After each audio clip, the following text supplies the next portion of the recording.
시대에 걸맞는 데이터 분석가가 되려면 어떤 역량이 필요한지 발표해 주실 예정인데요. 발표 후 약 30분 정도 패널 토크 시간을 가질 예정입니다. 해당 시간에 채널 채팅을 통해서 실시간으로 연사님과 소통하실 수 있으니까요. 들어보시면서 좀 궁금하신 점 있으시면 언제든 편하게 저희 채팅에 남겨주시면 이따가 확인해 보시고 네, 연사님께서 좀 답변 주실 예정입니다. 네, 그럼 본격적으로 오늘 주제에 대한 이야기 하기 전에 간단하게 저희 하트카운트에 대해서 잠깐 소개해드리고 바로 본론으로 들어가도록 하겠습니다. 네, 저희 하트카운트는 모든 현업을 위한 데이터 분석 시각화 툴입니다.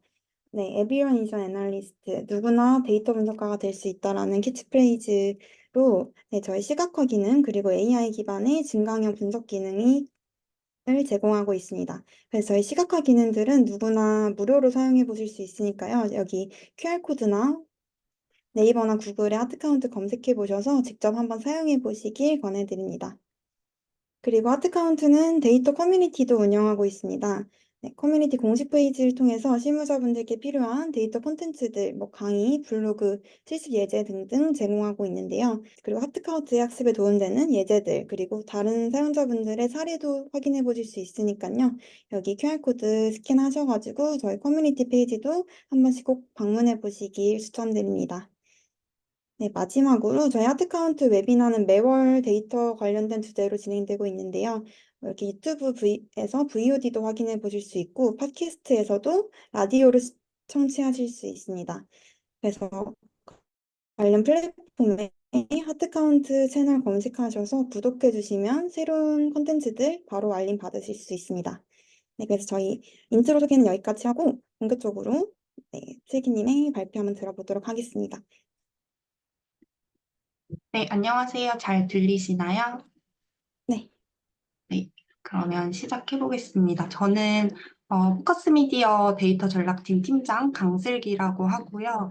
오늘 그 AI로 대체되지 않는 육각형 데이터 분석가 되기라는 주제로 발표 준비했습니다. 저는 오길비 그리고 레오버넷에서 디지털 캠페인 A로 근무를 한 후에 이노션에서는 미디어 플래너 그리고 스마트 미디어 랩과 포커스 미디어 둘 다 매체사인데 이제 매체 상품 기획이나 데이터 전략 그 분석 쪽 근무를 하고 있고요.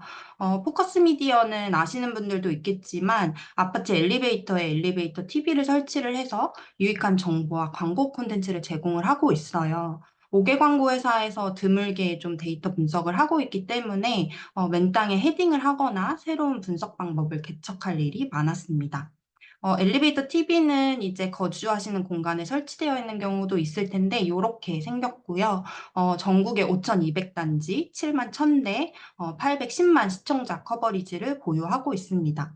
하루에 평균 4번 정도 엘리베이터를 꼭 사용하기 때문에 그 810만 명의 시청자가 하루에 4번씩 꾸준히 이용하는 매체는 현재는 거의 저희밖에 없다고 할 정도로 TV도 이제 많이 보기 어렵고 디지털도 이제 큰 금액이 아니면 이렇게 많은 시청자를 매일 만나기 어렵기 때문에 그런 메리트를 느끼고 많이 진행을 해주고 계신데요. 특히 아파트 입주민들이 소득 금액 차이도 있고 지출 금액 차이도 있기 때문에 소비력이 있다라는 걸 많이 강조를 하고 있습니다. 그래서 저희는 이런 데이터를 조사를 해서 신뢰도 있게 조사를 해서 발표하는 그런 업무를 하고 있고요.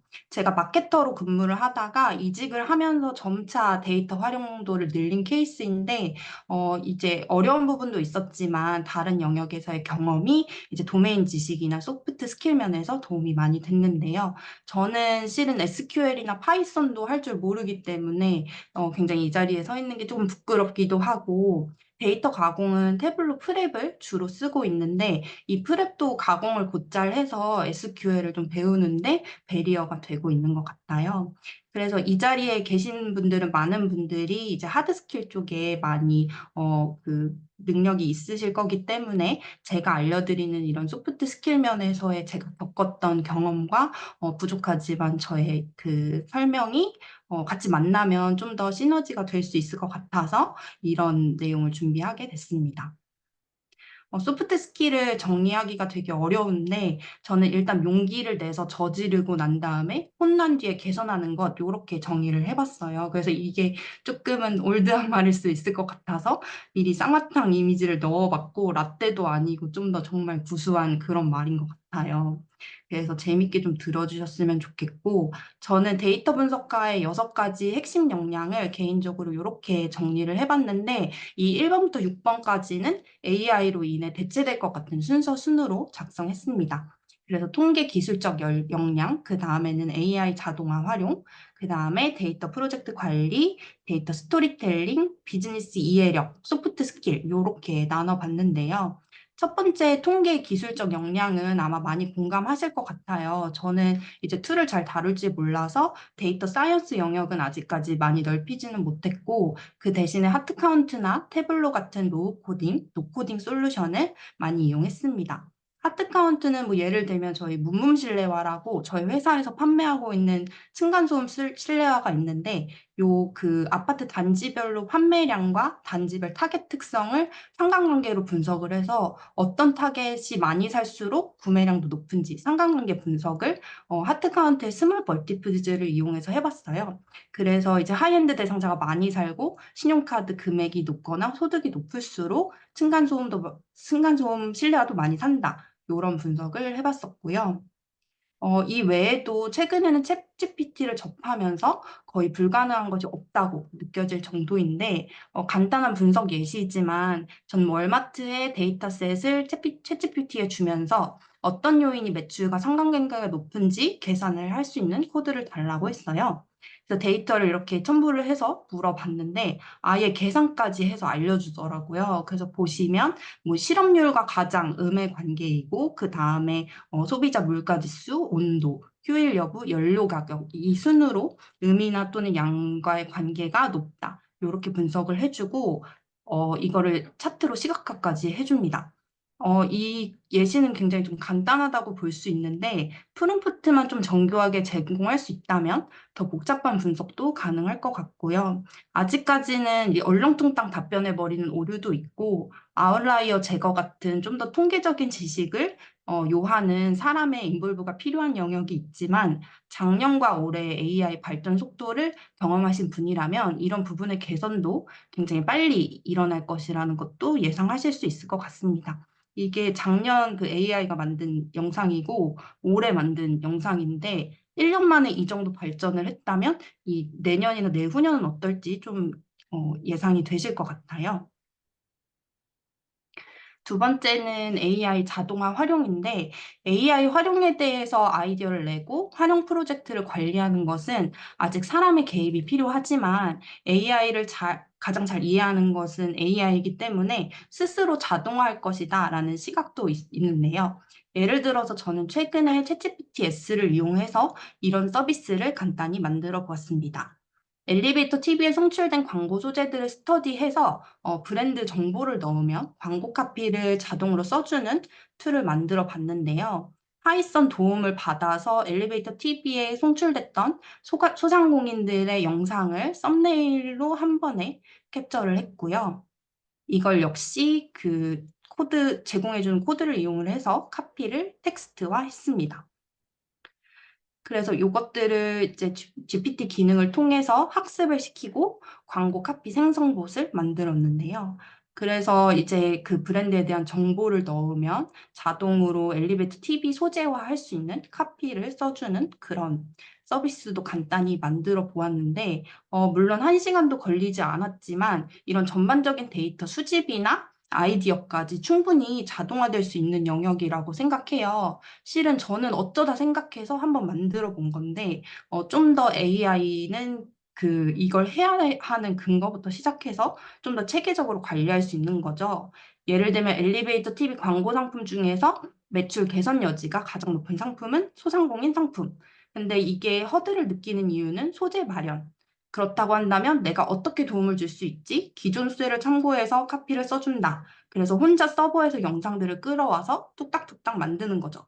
제가 아이디어를 떠올리지 않고 이거를 실행을 하지 않아도 출근을 해보니까 우렁각시처럼 뚝딱 이런 서비스를 만드는 거예요. 그래서 실은 우선순위별로 뭐 30개 40개 이런 아이디어를 다 만들어 놓으면 저희는 골라 쓸 수 있을 만큼 그 정도의 자동화도 가능할 거라고 생각을 합니다. 오히려 이렇게 AI가 원하는 대로 데이터를 마음대로 조합하고 어디서든지 쉽게 끌어다 쓸 수 있는 통합 데이터 환경 구축에 대한 수요가 단기적으로 늘어날 거라고 생각합니다. 제가 뜻하지 않았는데 좀 스무스하게 연결이 되었는데요. 그런 의미에서 데이터 프로젝트 관리가 또 중요해질 것 같은데, 이 데이터 프로젝트는 보통 통합 데이터 환경을 구축을 하거나 데이터 적재 시스템을 마련을 한다든지 데이터를 활용한 대외 서비스 개발 등에 해당합니다. 물론 PM이라는 독자적인 직무가 존재하지만 데이터 전문가가 이 PM 롤을 맡아야 할 때가 종종 생기는데요. PM이 데이터의 교통 정리까지 하기에 데이터에 대한 이해가 충분하지 않다면 데이터 전문가가 이 롤을 맡게 되는 것이죠. 데이터 PM도 그 다른 PM이나 마찬가지로 요런 그 스텝을 밟게 되는데 초반에 목적을 설정을 하고 기획을 한 후에 실행을 하고 모니터링 관리한 후에 마무리하는 이런 스텝을 밟게 됩니다. 많이 공감하시겠지만 초기에 빠르게 성장한 회사일수록 데이터가 엉망이 되는 경우가 많아요. 데이터의 정합성을 고민할 새도 없이 각 팀이 각자 도생을 하면서 업무에 필요한 스프레드시트를 마구 양산하기 때문인데요. 저희 회사도 동일하게 너무 회사가 빨리 크면서 각 팀에서 이제 만든 시트들이 각자 존재를 하고 이 시트끼리 연결도 되지 않는 그런 문제가 있었습니다. 그래서 이 팀별로 같은 항목인데도 똑같은 항목을 여러 팀에서 반복 입력을 하고 있고 또는 서술형으로 그 관리가 되면서 통계를 내기에 어렵고 그리고 이 데이터들이 다 모여 있지 않아서 아파트 단지 하나를 골라서 이걸 통합해서 보고 싶어도 볼 수가 없었습니다. 그리고 각각 구글 시트를 쓰기 때문에 데이터 변동 사항에 대해서 서로 공유하는 것도 어려웠습니다. 그래서 이런 데이터들을 정리하기 위해서 저는 데이터 통합 관리를 전문적으로 배우진 않았지만 학기 순서로 프로젝트를 진행을 했는데요. 첫 번째로는 일단 팀별로 사용 중인 시트를 다 받았고 이 시트의 필드들을 한데 모아서 키값이 뭐가 될 수 있는지 각각의 관계를 설정을 하고 중복된 필드와 불필요한 필드를 제거하는 작업을 했습니다. 그리고 키값에 맞춰서 데이터가 동시에 양쪽 업데이트가 될 수 있도록 데이터 입력 시스템을 설계를 했고요. 이런 입력 시스템에서 그 개개인이나 팀별로 알림과 권한을 조정을 했습니다. 그래서 데이터가 쌓이면 이걸 가지고 이제 모니터링 대시보드, BI 작업을 했고요. 굉장히 간단한 과정처럼 보이지만 데이터를 실제로 활용하는 부서와 정말 많은 커뮤니케이션을 했었는데요. 페인 포인트가 뭔지 파악을 하고 데이터가 지금 어떻게 연결되어 있는지 확인을 받고 시스템을 기획한 후에 설계가 맞게 됐는지 확인을 받고 구축 후에는 사용이 원활한지 확인을 해서 실 업무 프로세스에 맞게 매뉴얼을 같이 만들었습니다. 이런 작업들을 AI가 어떻게 대체하게 될지 궁금하실 텐데요. 현재도 이미 브랜드 소개만 입력하면 부서 설계뿐 아니라 부서에서 관리할 시트들과 필드들까지 AI가 정해주고 있습니다. 예를 들면 마켓컬리라는 회사가 있는데 이런 서비스를 제공해 조직과 조직별 필요한 데이터에 시트와 필드를 설계해줘. 이렇게 문의를 하면 아예 부서까지 설계를 해주고 부서가 쓰는 시트와 그 시트 안에 필드까지 다 정해줍니다.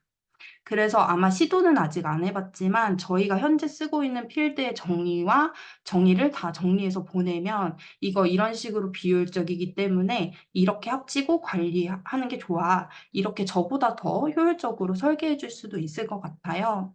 그리고 엔지니어링을 위한 코드도 AI가 직접 짤 수 있기 때문에 너네 데이터 지금 엉망이야. 설계 이렇게 해야 되는데 내가 입력 시스템을 만들어 줄까? 하는 말도 멀지 않은 것 같아요. 또는 AI 활용이 대중화가 되면서 아예 회사가 처음 설립할 때부터 AI의 도움을 받아서 데이터 구조를 짤 테니까 이렇게 저희처럼 이제 추후에 회사가 큰 후에 데이터 통합 프로젝트를 하는 공수도 많이 줄어들 것 같습니다. 물론 PM은 아직 존재를 하면서 AI 시스템과 협업부서 사이에 통번역, 예를 들면 다른 협업부서에서 원하는 요구사항을 프롬프트화해서 디자인을 하는 담당, 필요할 것 같고요. AI가 구현하면서 만든 구멍을 채우고 연결하는 역할도 계속 필요할 것 같습니다. 이런 부분에서 이제 이따가 설명하게 될 6번 소프트 스킬 역량이 필요할 것 같습니다. 또한 작년 하트카우트와 데이터 바우처 사업을 진행을 했는데 5개 광고 타겟팅 분류 AI 자동화 프로젝트였어요. 여기서도 프로젝트 관리 스킬이 굉장히 많이 필요했는데요. 저희는 그 하트카운트 구다빈 서민님과 진행을 했는데 저희 별명을 갓다빈이라고 할 정도로 정말 서포트를 잘 해주셨어요. 그리고 저희는 그 데이터 사이언티스트와의 협업은 이렇게 진행되는구나를 배울 수 있었던 소중했던 PM 경험이었습니다.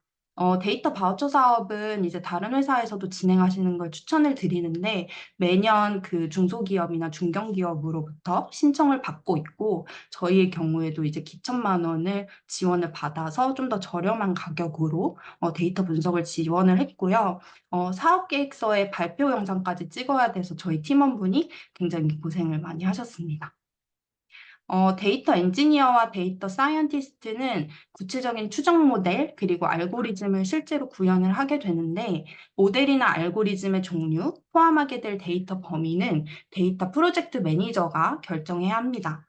도메인에 대한 이해를 바탕으로 업계에서는 이런 추정 방식이 공감을 얻을 수 있고 이해를 합니다. 그리고 이런 기능을 더 필요로 할 거예요에 대한 의견을 주로 드렸습니다. 그 결과 저희가 만든 서비스가 브랜드나 앱 이름만 선택하면 이용 타겟의 튀는 특성을 분석하고 그 특성별로 자동으로 타겟팅 세그멘테이션을 만들어주는 AI 자동화 솔루션을 구축할 수 있었습니다. 네 번째 역량은 데이터 스토리텔링인데 데이터 분석이라는 게 그 액션을 도출을 해서 실제 실행하지 않으면 반쪽짜리라고밖에 볼 수 없어요. 그래서 데이터 분석 결과를 이제 그 청중에게 효과적으로 전달을 해서 액션을 하게 만드는 게 굉장히 중요한 부분인데요.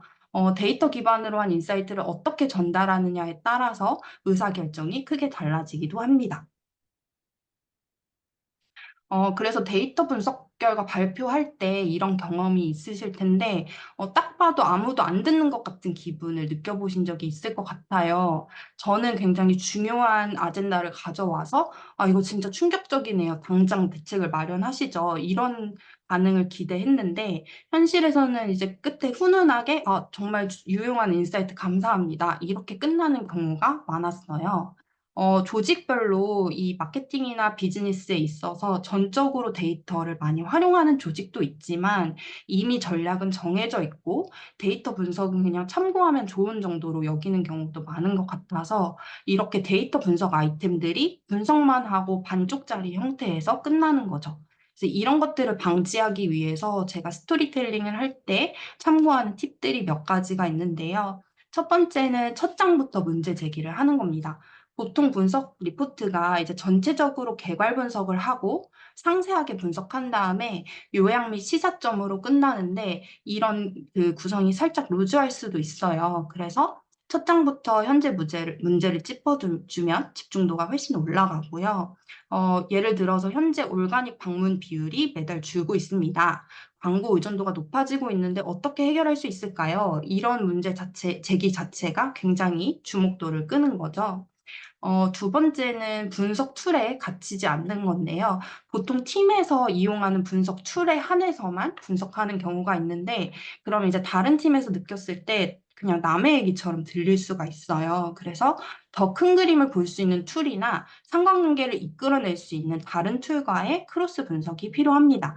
그래서 아까 올가닉 방문은 이제 구글 애널리틱스 같은 걸로 분석을 할 수 있을 텐데, 이 분석과 이제 네이버 데이터 랩 검색량 쿼리를 같이 보는 거죠. 그래서 함께 분석을 해봤더니 온라인 영어 학습에 대한 검색량은 늘고 있지만 정작 저희 브랜드 검색량은 줄고 경쟁사 쿼리가 늘고 있어요. 이렇게 저희의 분석뿐만 아니라 전체적인 시장과 경쟁사를 같이 볼 수 있는 데이터를 제공을 해주면 좀 더 주의 환기가 됩니다. 이런 타 팀이 활용하는 툴과 크로스 분석이 필요하다 싶을 때, 그리고 또는 직접 마케팅 활동, 경쟁사의 마케팅 활동 현황을 조사하기 어려울 때는 다른 팀과 협업을 요청을 하고 자료를 함께 준비하면 되겠죠. 회사 규모가 클수록 팀별 역할이 굉장히 세분화가 되어 있고, 협업에 보수적인 경우가 있는데 큰 회사일수록 역설적으로 이런 그 협업 분석이 굉장히 필요하거든요.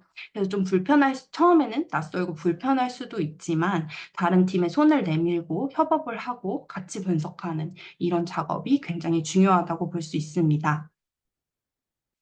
그리고 액션 아이템을 함께 제시하는 게 굉장히 중요한데요. 아, 그런가 보다 좋은 데이터네. 여기서 그치지 않고 좀 더 맹렬한 토론을 이끌고 싶다면 실제 액션 아이템도 제시해야 합니다. 그래서 검색 결과의 1, 2페이지에 저희 콘텐츠 점유율을 봤더니 10%밖에 안 돼요. 그래서 저희 SEO 최적화도 해야 하고 콘텐츠량을 늘려야 합니다. 그리고 연관 검색어는 이러니까 이것들을 많이 활용해 주세요. 요런 그 의견을 던지면 좀 더 토론이 활발하게 될 수 있겠죠. 근데 여기도 마찬가지로 도메인 지식이 좀 부족할 때 어려울 수 있는 부분인데 여기도 마찬가지로 협업팀과의 사전 미팅을 통해 보강을 하는 게 좋습니다. 그리고 가장 중요한 거는 처음 만드는 자료부터 너무 어렵게 하면, 듣는 청중이 그 집중도를 유지하기가 어렵기 때문에 최대한 쉽고 간결하게 해서 이해를 먼저 유도한 후에 좀 더 상세하고 어려운 후속 논의로 이어지는 것이 좋겠습니다. 가장 중요한 것은 내가 만든 데이터 문서를 가지고 변화를 만들겠다는 마음가짐인 것 같아요. 그래서 의지를 가지고 나는 이걸 어떻게든 이해시키고 어떻게든 변화를 이끌겠다라는 의지가 필요한 부분인 것 같고, 그래서 데이터 분석 결과를 발표하는 거에서 끝이는 게 아니라 반응을 좀 살피고 이해가 되지 않은 것 같다면, 아, 혹시 좀 어렵나요? 어떤 부분을 더 설명드릴까요? 어떻게 보강을 드릴까요? 이렇게 적극적으로 커뮤니케이션을 하면 확실히 액션 도출 미팅까지 끈질기게 이끌어낼 수 있습니다. 실은 이런 의지를 갖도록 스스로 동기부여를 하는 거, 그리고 동기부여가 될 수 있는 조직 문화를 만들어 가는 게 저도 가장 어려운 부분인 것 같습니다. 챗GPT를 써보신 분들은 알겠지만 웬만한 데이터 스토리텔링을 AI가 수행을 하는데요. 데이터만 넣으면 뭐 차트나 그래프 같은 것들을 다 읽어줘요. 근데 여기서 AI가 대체하기 힘든 부분은 청중에 대한 이해일 것 같아요. 이 사람은 뭘 이해하고 있지? 이 사람은 어디까지 이해할 줄 알지? 그리고 이 사람은 어떤 문제 제기에 더 반응을 하지? 이 사람은 평소에 어떤 커뮤니케이션 스타일을 가지고 있어? 같은 것은 사람이 캐치하고 스토리텔링에 적용할 수 있어야 하는데 이 부분에서도 실은 협업하는 사람과의 친분 관계가 굉장히 많은 도움이 됩니다. 아, 내가 같이 일을 해봤는데 보통 이런 거에 많이 관심을 갖더라. 이런 것들을 알고 학습하는 게 굉장히 중요하죠. 그리고 한 사례로 데이터 스토리텔링 능력을 발휘해야만 하는 프로젝트가 있었는데, 바로 아파트 입주민 페르소나 클러스터 9을 도출했던 한국지능정보사회진흥원 빅데이터 플랫폼 분석 지원 사업 과제였습니다. 역시 매년 3월 정도에 수집을 받고 있는데, 신청을 받고 있는데, 그 사업 계획서를 제출을 해서 1억 정도 국가 지원을 받아서 진행했던 프로젝트였고요. 저희가 보유한 아파트 단지별 다양한 변수 데이터를 K민즈 비지도 학습을 통해서 문집 분석한 결과입니다. 제가 듣기로는 이 비지도 학습 로직 자체는 그렇게 어렵지 않고, 이렇게 아파트 그 5천 개 단지가 9개의 그룹으로 나뉘었을 때, 이 그룹이 각각 어떤 특징을 갖고 있는지 분석을 해서 라벨링을 하는 게 더 어려운 단계라고 하더라고요. 그래서 이게 실제 분류된 분석 결과였는데요. 그룹별로 주 연령대라든지 소득과 소비 수준의 순위, 그리고 오프라인과 온라인 소비별로 많이 소비하는 분류 등등을 분석을 했습니다. 실은 이 표 자체는 크게 저희한테 줄 수 있는 스토리가 없는 상태였습니다. 그래서 여기서 이 단서들을 가지고 페르소나를 그려보았는데, 예를 들어서 1번 단지 그룹은 아파트의 1인 가구 비율이 높은데 사무직 비율도 높고 혼자 즐기는 취미를 많이 즐기더라. 그래서 전형적인 2039 자칫 타겟이다. 이런 결론이 있었고요. 이런 예시들을 이용을 해서 총 9개의 단지 그룹을 개개인의 페르소나인 것처럼 분석을 해서 재미있게 이제 크리에이티브 팀의 도움을 받아서 신도시 요즘 엄빠, 맹모백서 같은 재밌는 이름도 만들고 아이콘도 만들었어요. 그래서 이런 거 디자인할 때 데이터 분석 그 내용도 필요했는데 유아더 월드는 굉장히 돈이 많은 타겟이기 때문에 배경에 돈을 좀 더 날려주세요와 같은 데이터에 기반한 비주얼 피드백을 드리는 과정도 참 재밌었습니다. 그래서 이 수치적인 분석이 상상과 스토리를 만났을 때 훨씬 더 재밌고 와닿는다는 것도 느끼실 수 있을 것 같습니다. 다섯 번째 역량은 비즈니스 이해력인데, 데이터 분석과도 실은 전반적인 회사의 비즈니스 상황을 이해할 수 있어야 하는데요. 그래야 더 능동적인 분석 아젠다 발굴이 가능합니다.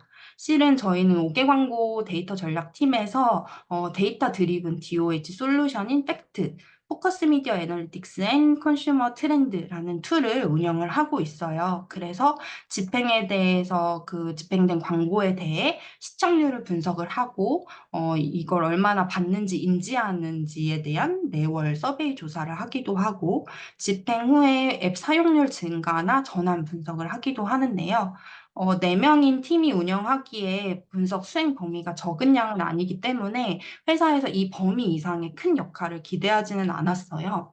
근데 작년부터 저희 회사의 주 목표가 광고 판매 증진으로 집중되기 시작을 했고, 저희는 그래서 단순히 광고 효과 입증에만 집중을 해도 될까라는 불안함이 있었습니다.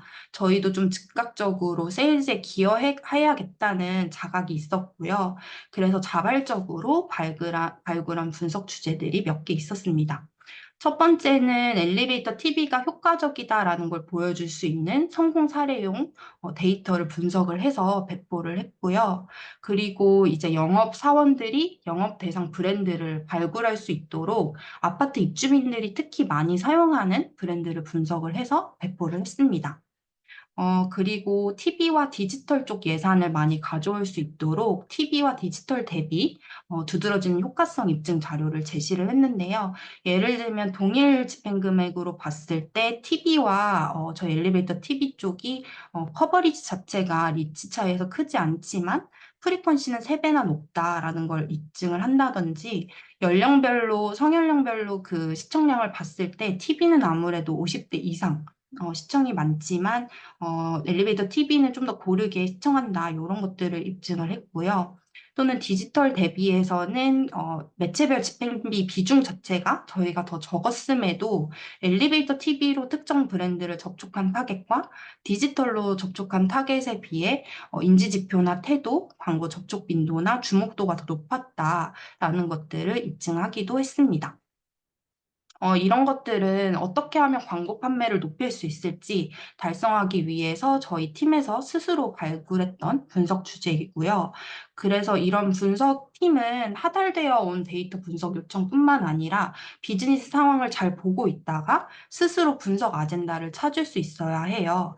임원진이나 타 팀에서 데이터 팀 이런 데이터 있지 먼저 요청해 볼까 하는 경우는 거의 없기 때문인데요. 실은 데이터에 대한 리터러시가 높지 않으면 데이터 팀이 어떤 데이터를 가지고 있고 어떤 분석을 할 수 있는지 미리 알기는 좀 어려워요. 그래서 데이터가 많더라도 활용 기회를 많이 못 찾는 경우가 많고, 그래서 데이터 분석팀은 늘 비즈니스 상황과 전사 회의 아젠다를 경청을 해서 현재 문제 상황을 해결할 수 있는 데이터 분석이 뭔지를 계속 떠올려야 하고요. 개인적으로 저는 타 팀과 여기서도 또 나오는데 친분을 유지하는 게 굉장히 도움이 됐습니다. 요즘 뭐가 문제야? 어떤 데이터 필요해? 이런 걸 주기적으로 굉장히 많이 물어봤습니다. 이렇게 협업팀과 지속적으로 커뮤니케이션 하면서 발굴했던 또 하나의 연구 과제가 아이 트래킹과 뇌파 측정을 통한 콘텐츠 효과 비교였는데요. 엘리베이터 TV 다른 매체만큼 집중하는 거 맞아요? 세로형 광고는 하단 배너가 있는 게 좋아요? 없는 게 좋아요? QR은 넣어요? 말아요? 이런 질문들이 굉장히 많았어요. 그래서 이걸 어떻게 입증하면 좋을까 하다가 한국기술교육대학교와의 산학협력을 통해서 아이 트래킹과 뇌파 기법을 써보기로 했습니다. 그래서 저희가 직접 한국기술교육대학교 학생들이 이 엘리베이터 모형을 만들어서 실험을 진행을 해주셨고요. 뇌파는 개개인별로 편안할 때와 집중할 때 주파가 다 다르기 때문에 개개인별로 측정을 해서 임계치를 다 다르게 설정을 하고 실험자의 집중 여부를 그에 따라 판단을 했습니다. 그리고 아이 트래킹은 엘리베이터 TV에 그 카메라를 장착을 해서 눈의 움직임을 영상 내 좌표로 환산을 했고요. 그 결과 가까이에서 시청하는 모바일 광고만큼은 아니지만 TV 광고보다는 집중도가 비슷하거나 상회한다는 것을 입증할 수가 있었고요. 그리고 하단 배너가 있을 경우에 배너의 한 30% 정도는 시선이 분산된다. 그리고 QR코드가 있으면 이제 프로모션이나 할인 같은 게 있을 거라는 기대로 집중도가 높아지지만 상품 소개가 너무 많은데 QR코드까지 있으면 오히려 집중도가 떨어진다. 이런 러닝이 있었습니다. 마지막으로 여섯 번째 소프트 스킬인데요. 이미 앞쪽에서 많이 언급이 되기는 했어요.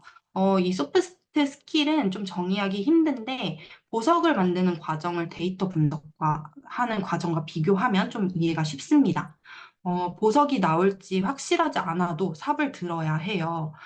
실은 저희는 그 엘리베이터 TV 시청률 분석 시스템을 개발을 할 때도 워낙 최초 사례이기 때문에 이게 진짜 될까?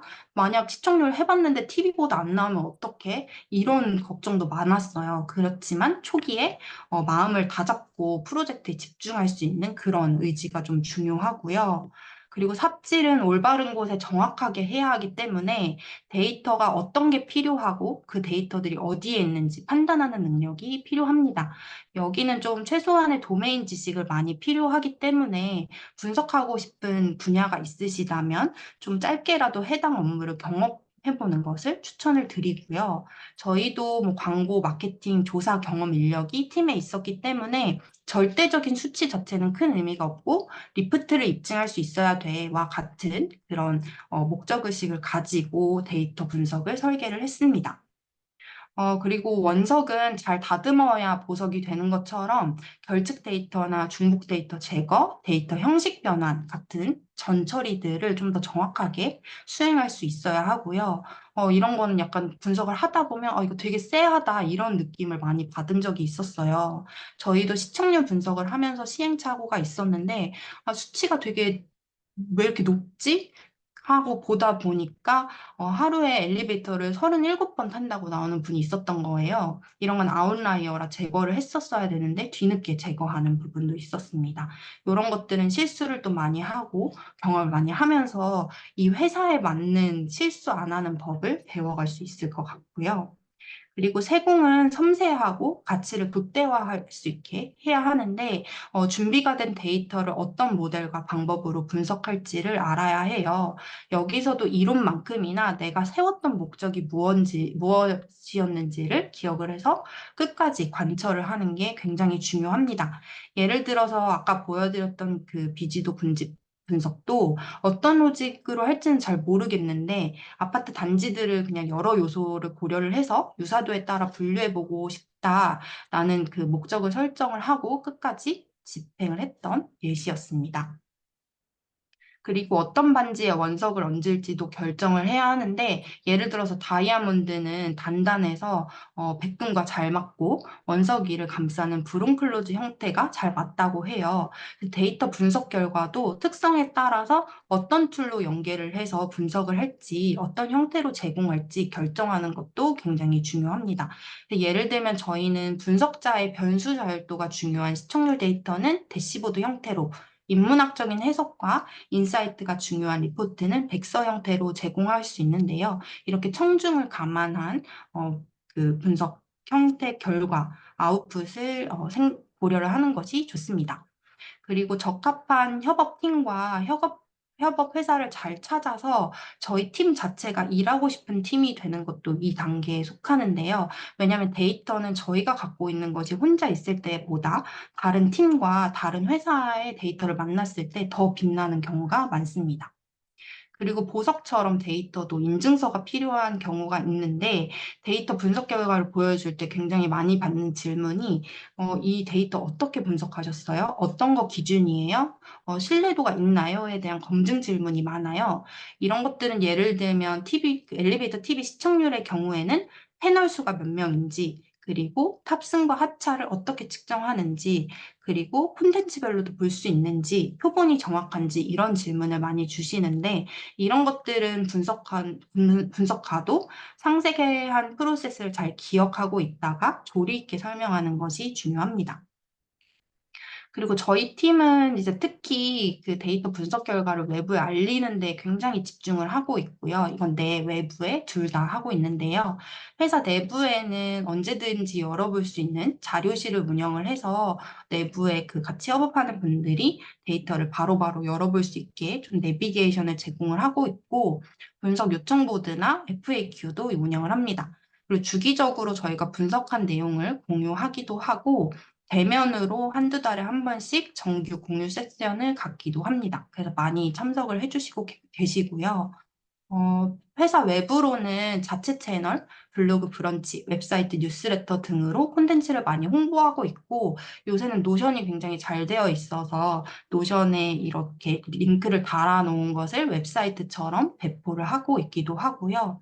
그리고 업계에서 많이 활용하는 방식이 고객의 정보 입력을 받은 후에 리포트를 전달을 하고, 이런 리드 확보를 통해서 꾸준한 커뮤니케이션을 하는 것을 많이 진행을 하고 있습니다. 작년에는 좀 소장 욕구를 불어일으킬 수 있도록 디자이너와 협업을 해서 하드카피, 소프트카피 리포트도 발간을 했고요. 이미 그 협회나 네트워크를 통해서 청중을 많이 보유하고 있는 네트워크와 협업을 해서 콘텐츠 마케팅을 하기도 했는데, 실은 이런 협회나 네트워크가 규모가 있더라도 콘텐츠를 찾고 계신 경우가 많아요. 예를 들면 뉴스레터를 매달 구성을 하면서 내용을 이제 마련을 하는데 부담이 있거나 강의 같은 웹이나 연사를 이미 찾고 있는 경우도 많은데, 그래서 먼저 연락을 해서 우린 이런 내용을 공유할 수 있으니 같이 해보시면 어떨까요? 이런 메일도 좀 용기를 내서 써보셔도 좋을 것 같습니다. 그리고 저희는 보도자료 덕도 많이 봤는데, 짧게 입주민에 대한 설문조사를 해서 굉장히 언론사들이 좋아할 만한 그런 주제들을 배포를 했어요. 예를 들면, 효도 콘서트 티켓은 누가 1위일까? 이런 것들은 뉴스 기사나 TV에서 많이 다루고 싶어 하는 주제인데, 데이터가 없는 경우가 많거든요. 그래서 이런 주제로 저희가 서베이를 아파트 입주민에 대해서 하고, 어, 거의 올가닉하게 모든 지면에 나가는 그런 효과도 있었습니다. 그리고 역시 협회에 연락을 해서 부스나 컨퍼런스 등으로 저희가 만나고 싶은 고객을 직접 만나서 홍보하는 것도 진행을 했었고요. 이거는 이제 일반적으로 부스를 열어서 상담만 받는 형태로는 거의 얻을 수 있는 게 없기 때문에 스탠딩 테이블을 설치를 해서 저희 솔루션을 직접 경험할 수 있는 그런 참여형 이벤트를 진행을 했습니다. 이렇게 리드가 좀 많이 모였을 때 저희 자체적으로 컨퍼런스를 진행을 했는데, 실은 이런 광고 회사는 광고 상품 설명회를 많이 해요. 근데 그렇게 상품 설명회를 한다고 했을 때 흥미를 가지고 오실 만한 분이 많지 않기 때문에 5개 광고의 데이터를 소개합니다라는 그런 주제로 많은 분들을 초대를 해서 컨퍼런스도 하고 퀴즈도 진행을 했습니다. 제가 요즘 많은 그 활동을 하고 있는 부분은 개인 링크드인인데요. 실은 그 회사 페이지를 운영을 하는 것보다 개인이 활동을 하면서 자기 업무 얘기를 들려주는 게 훨씬 더 많은 그 주목을 받고 있어요. 그래서 이런 부분도 추천을 많이 하고 있습니다. 이런 부분이 진득하게 이제 데이터 분석의 정확도에만 집중을 하다가 여기저기 연락하고 콘텐츠를 만드는 게 쉽지는 않아요. 근데 제가 개인적으로 느낀 홍보의 효과는 뭐 회사 세일즈나 이런 게 오르는 것보다도 데이터 분석의 목적의식이 발전한다 굉장히 중요했습니다. 저는 간혹 가다가 저의 내적 동기 때문에 데이터 분석에 매몰될 때가 많았는데, 데이터 분석 주제 자체가 중요하지도 않은데도 뭔가 데이터 꼬이는 게 싫고 막 이래서 이런 걸 꼬이는 걸 푸는데 하루 종일 막 할애한 적도 있었고, 근데 반면에 최근에는 대외 활동도 많이 하고 외부분들도 많이 만나면서 아, 5개 광고 데이터에 대해서 진짜 많이들 모르시는구나. 특히 이런 걸 궁금해 하는구나. 같은 정보를 많이 얻게 됐고요. 그리고 실제 업계 중요도에 맞춰서 제 시간을 분배할 수 있었던 게 가장 큰 득인 것 같아요. 그리고 콘텐츠의 결도 외부의 반응을 계속 학습하면서 좀 더 쉽고 재밌게 다듬어 갈 수 있었습니다. 근데 이런 홍보 활동을 데이터 분석팀에 기대할 수는 없어요. 근데 이제 우리 회사가 가진 데이터들을 외부에 좀 더 알리고 싶으시다면 이렇게 간단하게 자체 채널이나 링크드인 개인 활동으로 외부 노출을 틈틈이 넓혀보는 것을 추천을 드리고요. 또 한 가지 홍보 담당자에게 데이터가 정말 어렵거든요. 저희 이제 분석 결과 엑셀 같은 걸로 전달을 해서 이거 좀 말랑하게 써봐 주세요 하면 어려워하시는 분들이 많아요. 그래서 요즘에 제가 드는 고민은 데이터 분석가가 이런 콘텐츠 제작 역량도 있으면 더 경쟁력이 있진 않을까? 또는 어려운 사스 기술이나 데이터 전문 콘텐츠 마케터가 나중에 생기지는 않을까? 이렇게 직무가 많이 세분화되지 않을까 하는 예상도 해보게 됐습니다. 그래서 데이터와 콘텐츠 양쪽에 좀 관심이 많다면 이렇게 데이터를 외부에 알릴 수 있는 작업을 많이 해보시는 걸 추천을 드리고요. 단순히 회사 홍보를 위한 접근보다는 말랑하고 소비하기 쉬운 데이터 콘텐츠 만드는 훈련, 데이터 스토리텔링 훈련, 그리고 다른 분들의 반응을 지켜보고 그것을 역시 콘텐츠에 다시 반영하는 훈련을 하는 것을 추천을 드립니다. 이 외에도 소프트 스킬이라는 게 굉장히 말로 설명하기가 어려운데, 저는 팀장의 시각에서 팀원들이 이럴 때 일을 잘한다고 느꼈어요. 예를 들면은 태스크 관리를 스스로 할 때, 시간 관리나 어떤 것들을 해야 하는지 잊지 않고 스스로 할 때 굉장히 많이 의지를 할 수가 있었고요. 그리고 굉장히 추상적이고 뭉뚱그려진 대화 속에서 내가 무슨 일을 해야 하는지 스스로 정의할 수 있을 때, 이게 굉장히 중요했습니다. 그리고 뚱뚱한 얼물을 잘게 쪼갤 수 있을 때, 이게 굉장히 과업이 커 보이면 미루게 되고 이제 뛰어들지 않게 되는 경우가 있는데, 이거를 하나하나 프로세스로 쪼개서 하나하나 태스크를 이제 도장 깨기 할 수 있는 그런 부분이 중요해 보였고요. 그리고 이 부분 많이 공감하실 텐데, 복잡한 커뮤니케이션의 실타래를 많이 잘 풀어낼 수 있을 때, 뭐 팀이나 다른 회사랑 얘기할 때 서로 다른 얘기를 하고 있는 것처럼 대화가 꼬여 있을 때가 있어요. 그런 것들을 이제 내용 정리나 간소화, 그리고 커뮤니케이션을 명확하게 해서 해결할 수 있는 사람, 요게 굉장히 중요했습니다.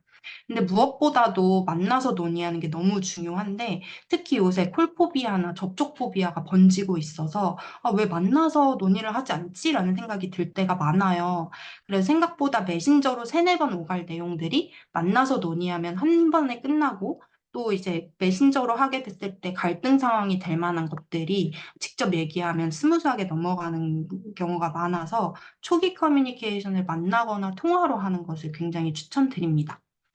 이런 것들이 잘 훈련된 팀원은 이제 좋은 성과를 받을 수밖에 없는데, 여기서 좀 플러스 알파라면 새로운 프로젝트를 발제할 수 있는 역량인 것 같습니다. 보통은 주어진 업무만도 제 기간에 끝내기 어려운 경우가 많지만, 제가 상황을 보니까 이런 데이터 분석도 추가로 필요할 것 같은데요? 라는 의견을 스스로 낼 수 있다면, 회사 입장에서는 미처 생각지 못했던 시각과 아이템을 찾아낼 수 있어서 굉장히 좋게 생각을 하는 것 같습니다.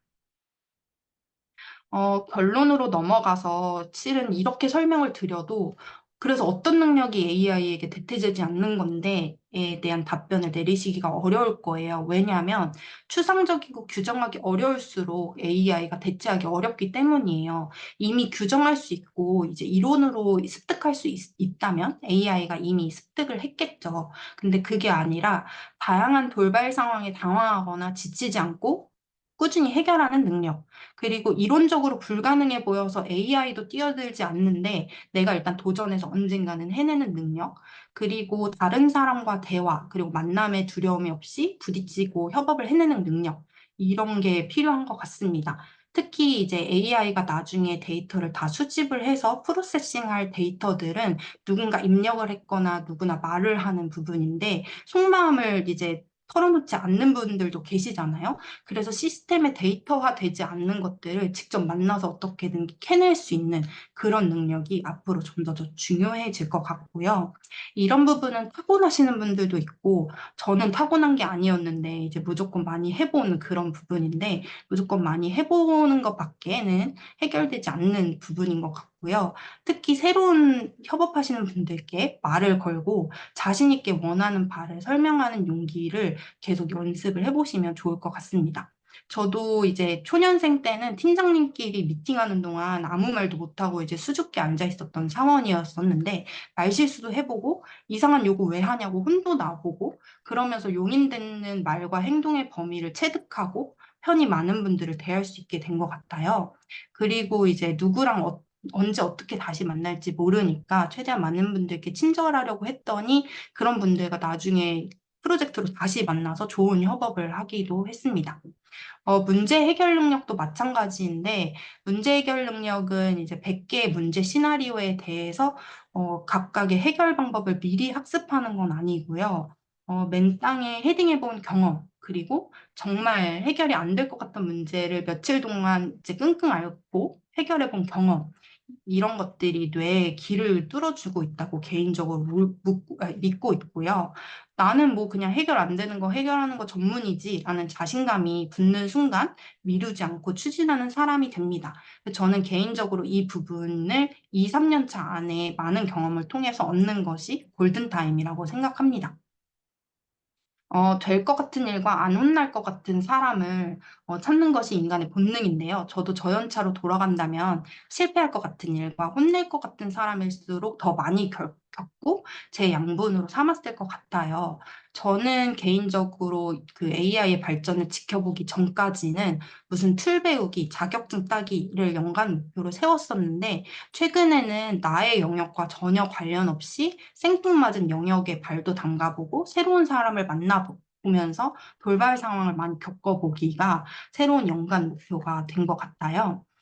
그래서 결국에는 AI가 끝까지 대체할 수 없는 거는 기존 지식이 대체할 수 없는 돌발 상황을 다른 사람과 적극적으로 커뮤니케이션을 하면서 역량을 융합하고 해결할 수 있는 능력이 될 것이라고 좀 고리타분하게 예상해 보면서 이번 발표를 마치겠습니다. 네, 슬기님 너무 잘 들었습니다. 네, 슬기님께서 이제 분석가에게 필요한 하드 스킬부터 소프트 스킬까지 너무 알차게 잘 말씀해 주셨는데요. 네, 분석가가 이렇게까지 홍보 활동에 참여할 수 있구나 라고 한 번 더 좀 깨달을 수 있었던 시간이었던 것 같아요. 네, 그래서 이제 패널 토크 시간으로 넘어가 보려고 하는데요. 패널 토크는 여러분께서 미리 좀 제출해 주신 사전 질문들을 바탕으로 저희가 몇 가지 주제를 꼽아봤어요. 그래서 들어보시면서 좀 더 궁금한 점이 생기시면 채팅에 남겨주시면 저희가 또 답변 드리도록 하겠습니다. 네, 먼저 네. 슬기님께서는 이제 광고 매체, 미디어 분야에서 일을 하고 계시는데, 네, 광고 미디어 분야에서 데이터 분석을 할 때 다른 분야와 좀 가장 큰 차이점이라면 어떤 것이 있는지, 무엇이라고 보시는지 한번 설명해 주시면 감사하겠습니다.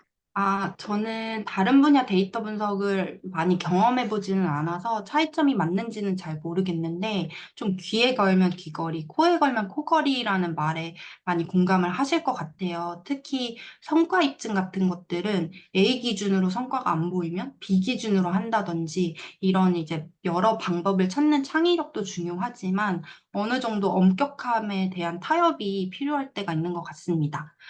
그리고 뭐 회귀 분석이나 모델링 같은 것도 마음에 드는 결과나 이미 결정된 마케팅 활동에 맞춰서 가중치 등을 조정할 때도 많고요. 그래서 분석 방법의 규칙이 딱 정해져 있는 게 아니라 업종마다 다르고 브랜드별로 달라서 좀 길을 잃은 듯한 느낌도 많고 도메인 지식 강조가 많아서 저연차분들이 더 어려워하시는 것 같아요. 그래서 저는 좀 다른 분야의 데이터 분석도 비슷한지 궁금할 때가 많습니다. 네, 알겠습니다.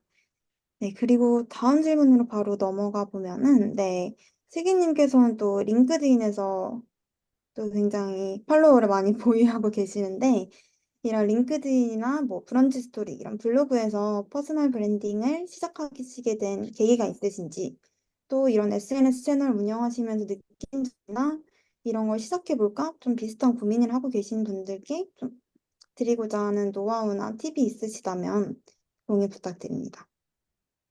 네, 저는 실은 육아휴직 중에 좀 이유 모를 불안감에서 시작을 했는데 일단 아이들을 앞으로 먹여 살려야겠다는 그런 책임감하고 좀 커리어에 대해서 자신이 없어진 부분이 있었어요.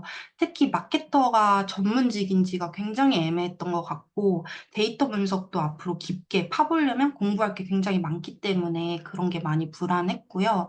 그래서 뭐라도 하려고 브런치를 시작하고 연재를 시작했는데 굉장히 쉽고 실무적인 내용을 이제 연재했을 때 반응이 나쁘지 않더라고요. 그래서 제가 깨달은 게 노하우가 필요한 실무 지식일수록 시중에 정보가 참 없다는 거였고, 단적인 예로 마케팅이나 데이터 분석을 잘 하시는 분들은 실무가 너무 바쁘기 때문에 컨텐츠를 쓸 시간이 없어요. 그래서 조금이라도 짬을 내서 노하우를 나누면 경쟁력이 되더라고요. 그래서 그 실무의 생생한 이야기가 귀한데, 오늘 무슨 일을 해서 그 칭찬을 받았는지, 어떤 분석을 하다가 막혔는지, 이런 시시콜콜한 이야기들을 굉장히 궁금해하고 있어서 대단한 인사이트를 나눠야 한다는 부담감을 내려놓으시면 좋을 것 같고요. 그리고 이게 뭐 인스타 릴스처럼 좋아요나 이제 추가 수익을 위해서 하는 게 아니라 나의 이제 노하우를 쌓고 나의 그 지식을 쌓는다라는 그런 의지로 시작을 했기 때문에 좋아요가 많지 않다고 해서 막 좌절하거나 그러기보다는 나의 인사이트를 적재한다. 그리고 다른 사람들의 포스팅을 보면서 나도 배운다. 이런 의의로 꾸준히 하는 걸 추천을 드리고요. 저도 이걸 해서 뭔가 팔로워를 늘리고 이런 것보다는 한 해 동안 제가 알고 있는 부분을 쌓아서 책을 내는 걸 목표로 하고 있습니다. 그래도 좋아요가 굉장히 필요한 상황이라면 처음 두 줄을 정말 클릭할 수밖에 없도록 진솔하게 쓰는 것이 핵심 팁인 것 같고요. 그리고 이제 생각보다 스크롤을 빨리 하시기 때문에 어려운 주제도 읽히기 쉽게 말랑하게 풀어 쓰는 것을 추천을 드립니다. 네. 책을 내시면 꼭 읽어봐야겠습니다. 네. 감사합니다. 네.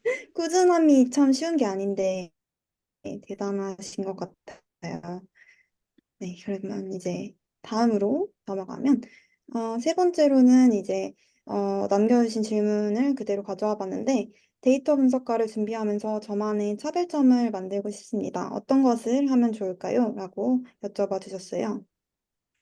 네.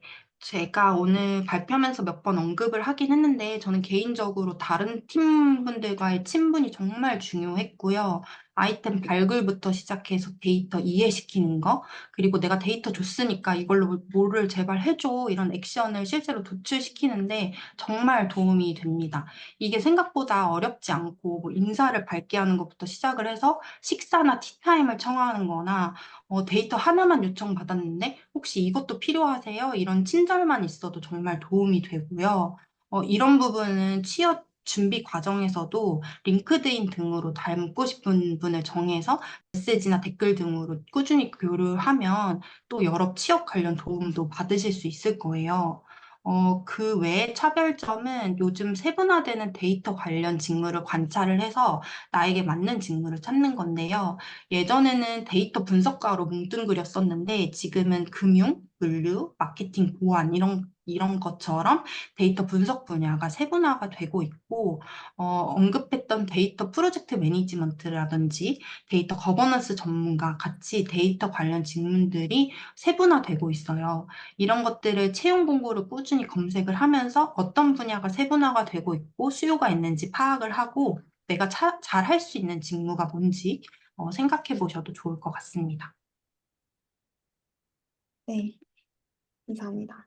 그리고 네 번째 질문 주제는 포커스 미디어 고객사분들의 아웃풋을 측정을 하실 텐데 어떤 지표로 측정을 하시는지 그리고 좀 적정한 수준의 지표값이 있는지 궁금하다고 남겨주셨어요.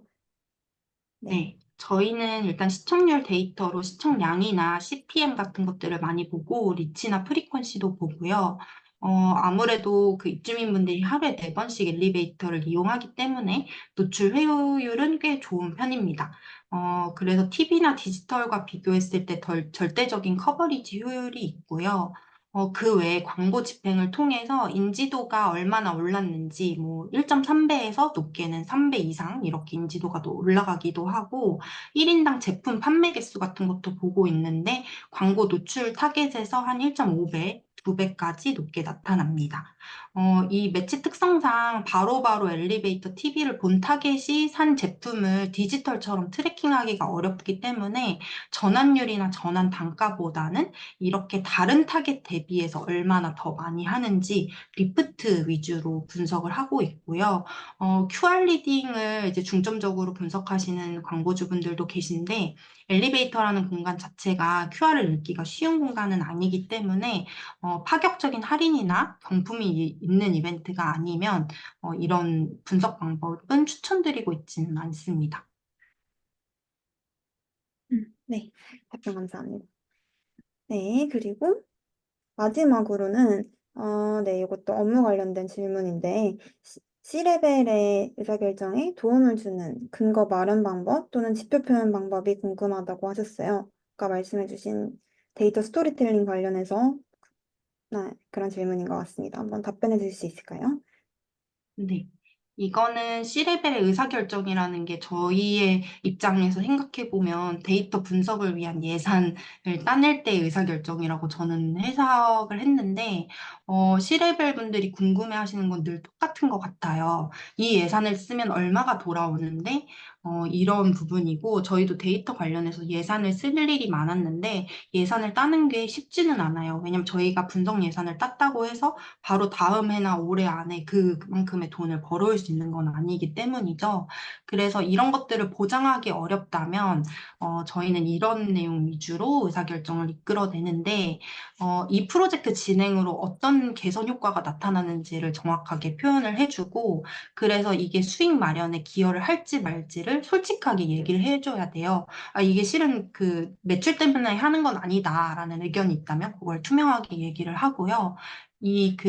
내가 얼만큼 돈을 벌어올 수 있다. 이거를 표현하기 어렵다면 대안으로 이제 드밀 수 있는 것들이 업계 동향. 다른 경쟁사는 이런 거 하고 있고, 다른 회사는 이런 분석하고 있다. 그리고 세계적으로 이런 분석하고 있는데 곧 한국으로 넘어올 거다. 이런 얘기를 많이 하고 있고요. 그리고 예산 수준도 과하지 않다는 걸 설득하기 위해서 다른 프로젝트 예산 수준이랑 왜 다르고 어떻게 다른지도 설명을 합니다. 그리고 마케팅 관련 지표라면 어려운 지표를 보고했을 때 하나도 이해를 못하는 경우가 많고요. 그래서 중점적으로는 이 캠페인이 예전 캠페인보다 이런 점에서 잘 됐습니다가 가장 중요했던 것 같고요. 그리고 이제 얼마 팔았고 수익이 뭐고 왜 그렇게 났는지에 대한 이유들, 그리고 경쟁사 대비 뭐가 잘 됐는지, 그리고 잘 된 것들을 모아서 안 된 것들과 잘 된 것들을 모아서 다음에 어떤 걸 할지 이런 것들에 대한 내용을 많이 좋아하시는 것 같습니다. 네, 정말 실제 경험이 녹아든 꿀팁들 많이 전달해 주신 것 같아요. 그러면 우선 저희가 준비한 주제는 여기까지고, 지금 따로 채팅 올라온 게 없어서, 네, 우선은 이렇게 마무리를 하면 될 것 같고, 추가적으로 또 궁금하신 게 있으시다면 저희 슬랙 커뮤니티 이용해 주시면은 네, 저나 슬기님께서 답변 주실 예정입니다. 네, 그리고 오늘 아까 슬기님이 보여주신 그 사례 발표는요, 블로그 형태로도 발행될 예정입니다. 저희가 매주 화요일마다 새로운 콘텐츠 이메일로 보내드리고 있는데, 그 중 하나로 한 7월 중으로 네, 블로그 형태로 또 발행될 예정이니까요. 오늘 소개해드린 내용들 글로 한 번 더 복기해 보시면 좋을 것 같아요. 그리고 저희 VOD 영상도 7월 내로 또 유튜브에 올라갈 예정입니다. 그것도 제가 이메일로 같이 안내 드릴 예정이고요. 네, 그리고 저희가 블로그 후기 이벤트도 하고 있습니다. 하트카운트 웨비나가 유용하셨다면 네, 네이버 블로그에 어떤 부분이 유용했는지 이런 부분 남겨주시고 저희 폼을 제출해 주시면 100% 쿠폰 드리고 있습니다. 이 참여 방법은 VOD 안내 드리는 메일에 자세히 설명드릴 거니까요. 그때 참여해 주시면 감사하겠습니다.